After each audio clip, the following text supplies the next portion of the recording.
अस्सलाम स्टूडेंट्स, आज हम अपना लेक्चर वहीं से ही कंटिन्यू करेंगे जहाँ से हमने छोड़ा था। History of Pakistan chapter number 4 है। हमने चैप्टर नंबर 4 स्टार्ट किया था और इसमें हम 4 टॉपिक हम कंप्लीट कर चुके हैं। डिस्ट्रीब्यूशन ऑफ एसेट्स यहाँ तक हम पढ़ चुके हैं और इसको हम नेक्स्ट वहीं से ही कंटिन्यू करते हैं पेज नंबर 95 से। तो चलिए अपना लेक्चर स्टार्ट करते हैं। डिवीज़न ऑफ आर्मी की तकसीम, उसके मसले को डिस्कस करते हैं। After the sub continent was partitioned, it was also necessary to divide the military assets proportionally, but justice was not done in this division too। यानी बरसगीर की जब तकसीम होगी तो फ़ौजी असासों को दोनों मुल्क की आबादी के तनासब से भी उसको तकसीम कर देना ज़रूरी था, लेकिन इस मामले पे भी नाइंसाफ़ी की गई। India wanted to weaken the Pakistan so that it was forced to be part of India.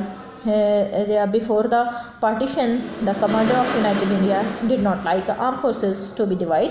यानी भारत जो है पाकिस्तान को कमज़ोर करना चाहता था और ताकि वो भारत का हिस्सा बनने पर मजबूर हो जाए, यानी इतना वो उनको वीकेंड कर दिया जाए, इतना कमज़ोर कर दिया जाए कि बाद में वो खुद ही कहें कि हमें भारत में जम कर दिया जाए।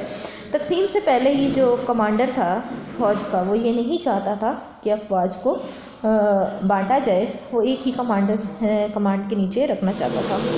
ही wanted to keep all the forces under a single command, वो एक ही सिंगल कमांड के अंदर ही रखना चाहता था, एक ही कमांड के नीचे रखना चाहता था। The Muslim League did not agree to this stand point. He insisted on the division of military resources and asset between the two country. Muslim League ने इस मौक़िफ़ को तस्लीम न किया। मुस्लिम लीग ने ये नहीं माना कि ऐसा होना चाहिए। उन्होंने कहा था कि फ़ौजी वसाइल और असासे दोनों को तकसीम कर दिया जाए। क्वेश्चन है कि भारत तकसीम क्यों नहीं करना चाहता था आर्मी को? फ़ौज आर्मी के या आर्मी एसेट्स हैं, मिलिट्री एसेट्स हैं, इसको तकसीम क्यों नहीं करना चाहता था? Why India did not want to divide the military assets?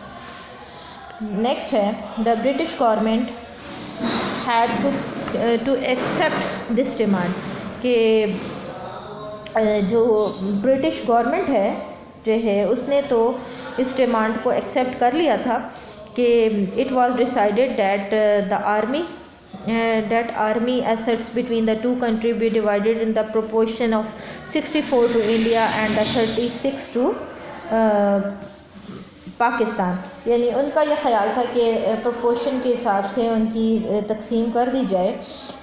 वो तो प्रोपोर्शन क्या हो कि 60% जो है वो इंडिया को दे दिया जाए और तकरीबन 36% पाकिस्तान को आबादी के तनासब से दिया जाए। The ordnance factories running in the united India, जो असला फैक्ट्रियाँ थी वो भारत में काम कर रही थी।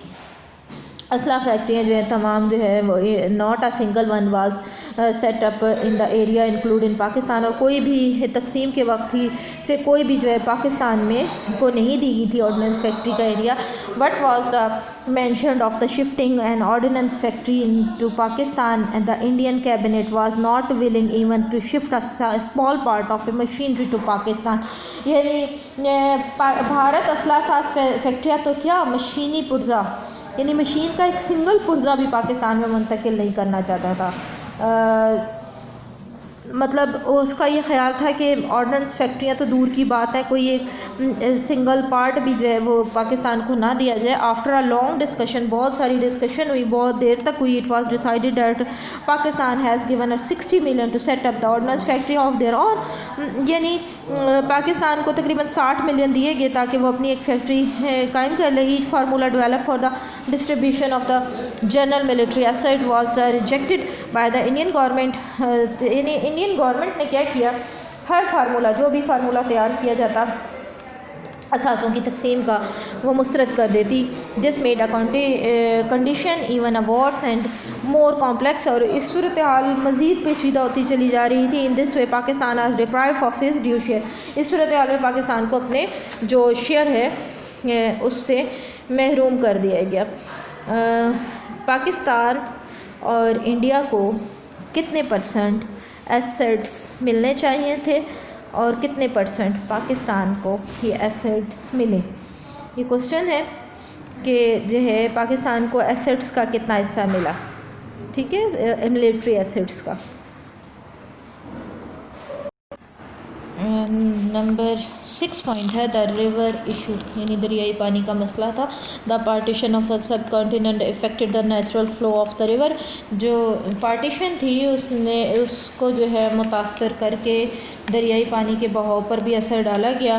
और according to the international law, जो बैनुल-अक़वामी कानून का मुताबिक है के मुताबिक the natural channel of a river maintain and two more and two countries through which river flows can benefit its water, यानी दरियाई पानी का ये था कि कुदरती रास्ता वो अपना बरकरार रखा जाए। 2 या 2 से ज़्यादा ममालिक में अगर दरिया बहता है तो वो हर मुल्क ही दरिया का पानी इस्तेमाल कर सकता है। किसी को कोई बैनुल-अक़वामी कानून के मुताबिक कोई मुल्क भी दूसरे पानी का रास्ता, दूसरे मुल्क का पानी रोक नहीं सकता, क्योंकि पानी जो है वो अपना कुदरती नेचुरल फ्लो है इसका। तो no country has to right to divert the natural flow of river to deprive some other, कोई मुल्क भी दूसरे मुल्क का पानी रोक नहीं सकता, उसका रुख तब्दील नहीं कर सकता, ठीक है। और country of the water resources. A crisis arose in the subcontinent regarding this issue, और एक जो है बड़ा तनाज़ा, एक बड़ा मसला खड़ा हो गया कि जो है एक पानी का बहरान जो है वो बर-ए-सग़ीर में आ गया था। Punjab and Sindh are irrigated by the river of Indus and its tributaries Jhelum, Chenab, Ravi, Sutlej and Beas, यानी पंजाब और सिंध को दरियाए सिंध और इसके मावन दरिया झेलम, चनाब, रावी और सतलज से रैब करते थे। पंजाब और सिंध, यानी पंजाब और सिंध के इलाके को जो है वो झेलम, चनाब, रावी और सतलज का पानी जो है इनमें आ रहा था। पंजाब जो है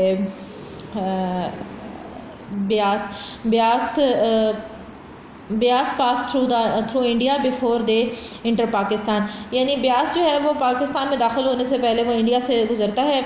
India stop the water channel coming to west Punjab in 1948, यानी इंडिया ने क्या किया कि 1948 में मगरबी पंजाब से आने वाले पानी का इस रास्ता रोक दिया।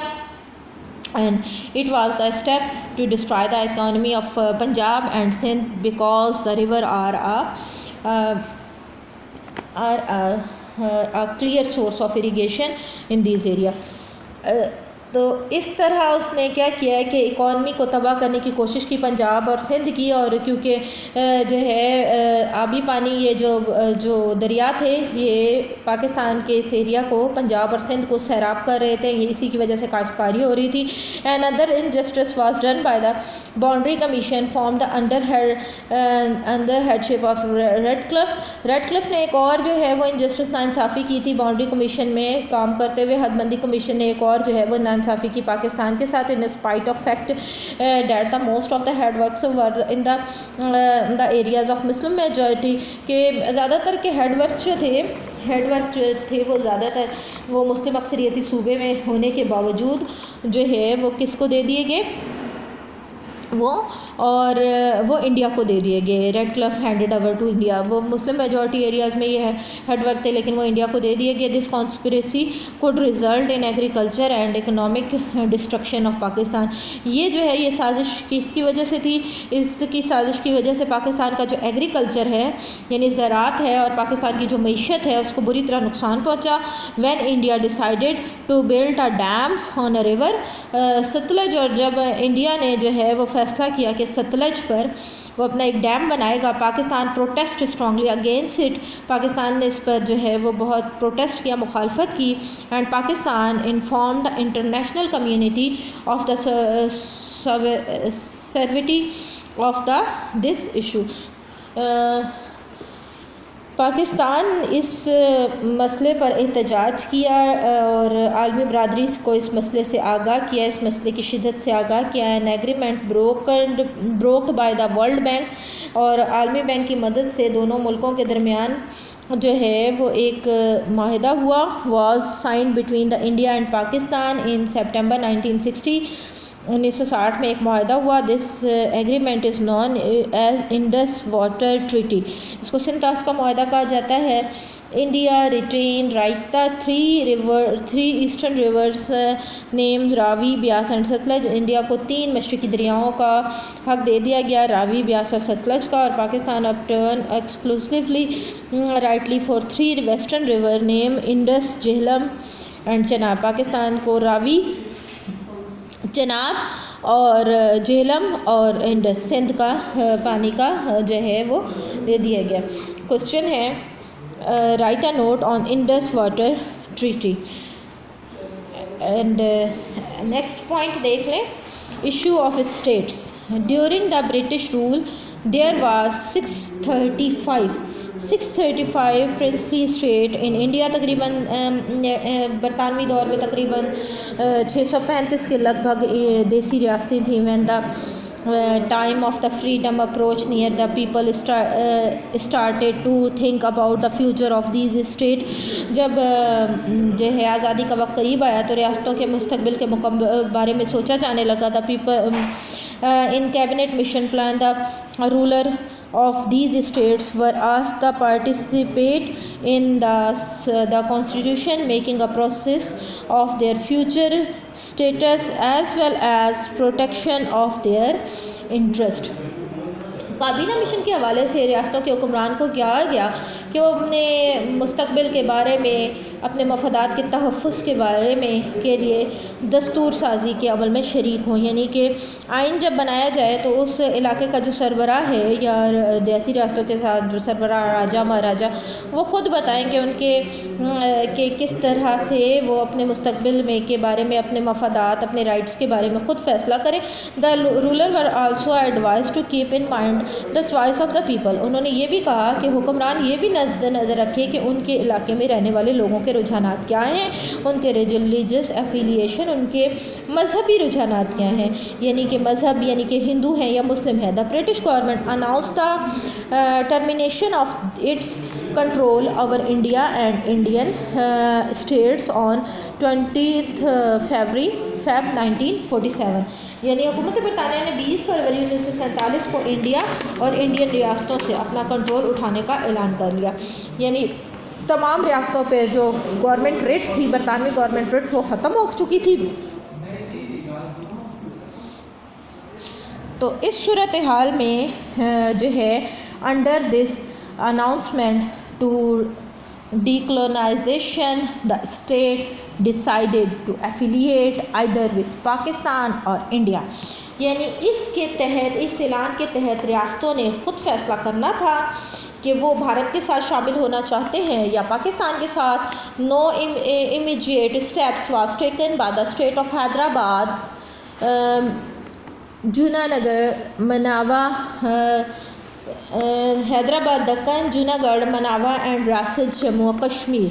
यानी फ़ौरन इमीडिएटली तौर पर जो है रियासत हैदराबाद, दक्कन, जूनागढ़ और मनावा और रियासत जम्मू कश्मीर ने कोई फ़ैसला नहीं दिया। Indian arm forces occupied these states through military action. India ने जो है वो मिलिट्री एक्शन के ज़रिए इन इलाकों में फ़ौज कशी कर दी। It increase feeling of distrust toward of India, और जिससे पाकिस्तान की मुश्किलात में मज़ीद इजाफ़ा हुआ और उन्होंने अपनी जो भारतीय जाहिराना इक़दाम है वो उठाया और इन इलाक़ों को पाकिस्तान में शामिल होने नहीं दिया। यहाँ तक आपका लेक्चर कंप्लीट होता है। मैंने आपको 3 क्वेश्चन लिखवाए हैं, तो ये आप कंप्लीट कर लीजिएगा। एक और क्वेश्चन देख लें, हाउ कैन ब्रिटिश रूल